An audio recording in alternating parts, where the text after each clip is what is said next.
এখানে আপনার বড়ই ভর্তা, মিক্স ভর্তা, আমড়া ভর্তা, চালতা ভর্তা।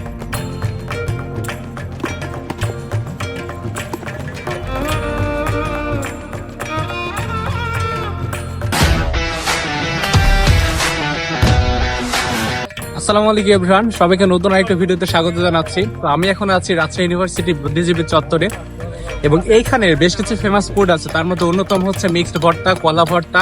আজকে আমরা ভর্তাগুলো ট্রাই করবো এবং আপনাদের সাথে শেয়ার করবো ভর্তাগুলো কেমন লাগলো আমার কাছে। এবং আপনি যদি আমার চ্যানেলে নতুন হয়ে থাকেন তাহলে অবশ্যই চ্যানেলটি ফলো দিয়ে দিবেন এবং ইউটিউবে দেখে থাকলে চ্যানেলটি সাবস্ক্রাইব করে দিবেন। তো চলুন ভর্তাগুলো ট্রাই করে দেখা যাক।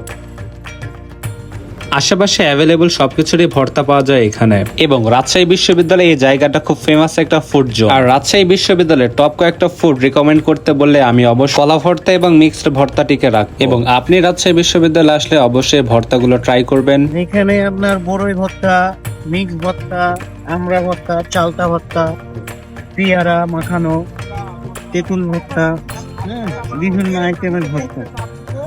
তো সবচেয়ে মনে হয় মিক্সড ভর্তাটা বেশি চলে এখানে। সবই চলে, আচ্ছা মিক্সটাও চলে, বড়ই ভর্তা চলে, এখন বড়ই সিজন, বড়ই চলে, পেয়ারাও চলে। আচ্ছা, এটা মিক্সড ভর্তা তৈরি করছেন? জি।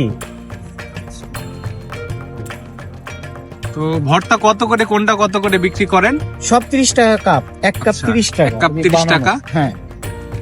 এই ভর্তাগুলো হাতে বেটে তৈরি করা হয়, যার কারণে আরো বেশি মজা লাগে। তো যাই হোক, ভিডিওটি বেশ কয়েকদিন আগে শুট করা, সেই সময় সব ধরনের ফলমূল অ্যাভেলেবেল ছিল। আমরা নিয়েছিলাম কামরাঙ্গা মাখা। বাটি ভর্তাগুলো সাধারণত 30 টাকা করে কাপ, এবং অন্যান্য জিনিসগুলো আপনাকে দরদাম করে নিতে হবে। পেয়ারা আপনি কেজি বা পোয়া হিসাবেও নিতে পারবেন, কিংবা চাইলে কোনো নির্দিষ্ট একটি পেয়ারা ওজন দিয়ে দাম দর করে মাখিয়ে নিতে পারবেন। আর এইখানের পেয়ারা মাখাটাও কিন্তু আমার কাছে বেশ ভালোই লাগে। তো চলুন এবার খাবারগুলো ট্রাই করি এবং আপনাদের সাথে শেয়ার করি। এই ফুডগুলো আমার কাছে নতুন কিছুই নয়, ক্যাম্পাসে আসলে এই ফুডগুলো ট্রাই করা হয়ে থাকে সাধারণত। রোচক খাবারগুলো সবার কাছে কম বেশি ভালো লাগে, আমার কাছেও সেম। পার্সোনালি আমার কাছে মিক্সড ভর্তা চাইতে কলা ভর্তাটা একটু বেশি ভালো লাগে। আমার কাছে মনে হয় কলা ভর্তা হোক আর মিক্সড ভর্তা হোক, এই খাবারগুলো খুব বেশি পরিমাণে খেলে সেই টেস্টটা আর থাকে না। তো যাই হোক, এই ছিল আজকের ভিডিও। আপনি কখন এই ফুডগুলো ট্রাই করে থাকলে অবশ্যই আমাকে জানাবেন। Till the next video, tata, bye bye.